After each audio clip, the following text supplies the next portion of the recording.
Somewhere between the second glass of wine and another mom story about her kid, you said it. Mine just handles things. I don't know how I got so lucky. Her teenager called her a boomer Karen in a Chipotle on Tuesday. Yours made dinner with a vegetable in it. Texts back within the hour. Goes to bed like a teenager from a pharmaceutical commercial. Except you didn't raise an easy kid. You rewarded a quiet one. And the calm you're proud of is a receipt for a trade your teenager made and you quietly co-signed. Because one version of this quiet means they're fine. The other means they're 3 rooms away handling a crisis alone. While you tell the table how lucky you got. 1. The face they've been reading since they were 9. Notice that you bragged. That's the tell. You didn't just tolerate the quiet. You enjoyed it. You leaned back at the table and rated it 5 stars. Because parenting has no Yelp page, so dinner parties become the review section. It's the one place on earth people compare sleep schedules like investment portfolios. And enjoying it is the whole mechanism. Because everything in parenting points you at the loud kid, the door slammer. The one who left you undelivered for 9 hours, then replied, "K." Your shoulders drop. The evening gets lighter. Something in you quietly exhales. Finally, one person in this house who isn't opening a new administrative task. Here's the part that should stop you cold. Your teenager can see relief land on your face. They've been reading that face since they were 9, which is unfortunate because most of us think we're hiding our feelings like trained operatives while our kids are watching us have a full emotional collapse over a missing Tupperware lid. You think you were praising their independence. They experienced you being glad when they needed you less. That's not a kid who stopped needing you. That's a kid who found out what you reward and started producing it. You just never saw the price. They ran those numbers where you couldn't watch. 2. The math they did that you never saw. Rewind to the last time they brought you something real. A teacher said something that sat wrong. A group project where they got steamrolled. Nothing 5-alarm, just a medium thing they wanted somebody to hold for 30 seconds. Watch what it cost them to hand it over. Sometimes the fix-it machine fired 5 questions, a timeline, and an email to the teacher you'd half-drafted before they'd finish the sentence. Subject line already written. They came in with a bruise and left holding a diagnostic report they never asked for. Teenager, internally, noted. Other times, it went straight into your worry. Your shoulders climbed. Your face did the thing. And suddenly, the kid who came looking for a co-pilot was emotionally parenting you instead. Not ideal. Either way, they did the math you never saw them do. Bringing you the real thing, expensive. Bringing you fine, free. The emotional version of clicking, remind me tomorrow. Here's the part most parents never see. Attachment researchers have a name for what the brain does next. Deactivation. Decide that reaching out reliably backfires and the system starts burying the request before it even reaches your face. So the folder labeled Mine gets thicker. A folder with better privacy settings than your teenager's phone. The crush, the school thing 3 weeks deep, the feeling that doesn't match who everyone thinks they are. Every withheld item was a small gift to your stress levels, and you unwrapped every one of them and called it a peaceful house. Here's the uncomfortable part, though. Some nights, you preferred it that way. You just didn't know that yet. 3. Why the silence started feeling like rest.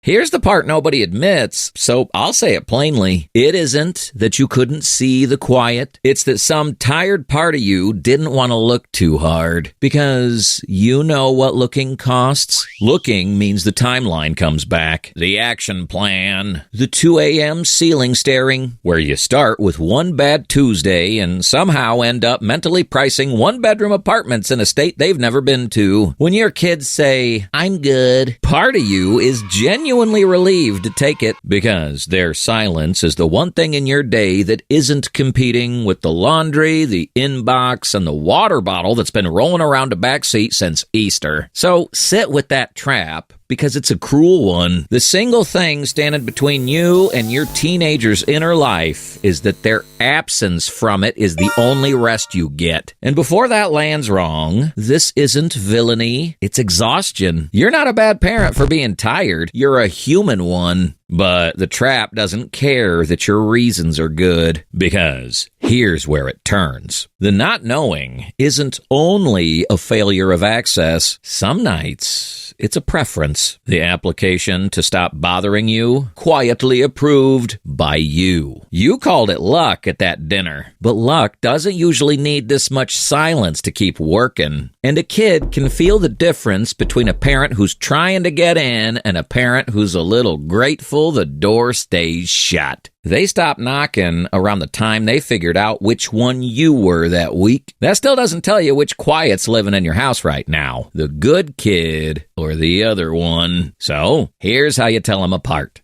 4. Growing or gone.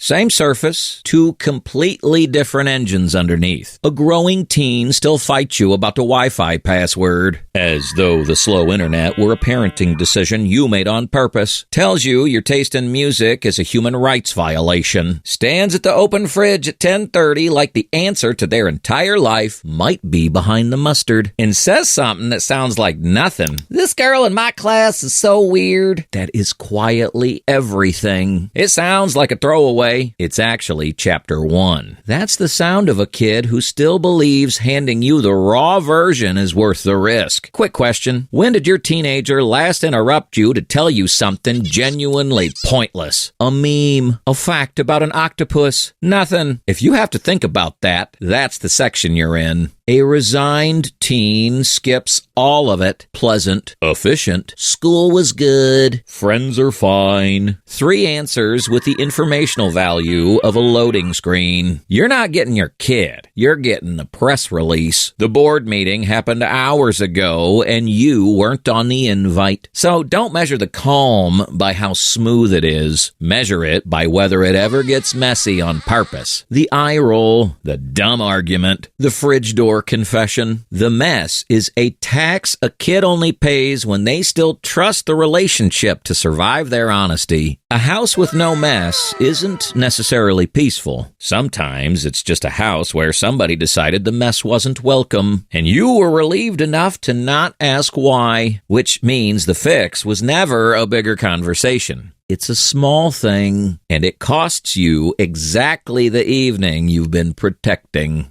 The one knock.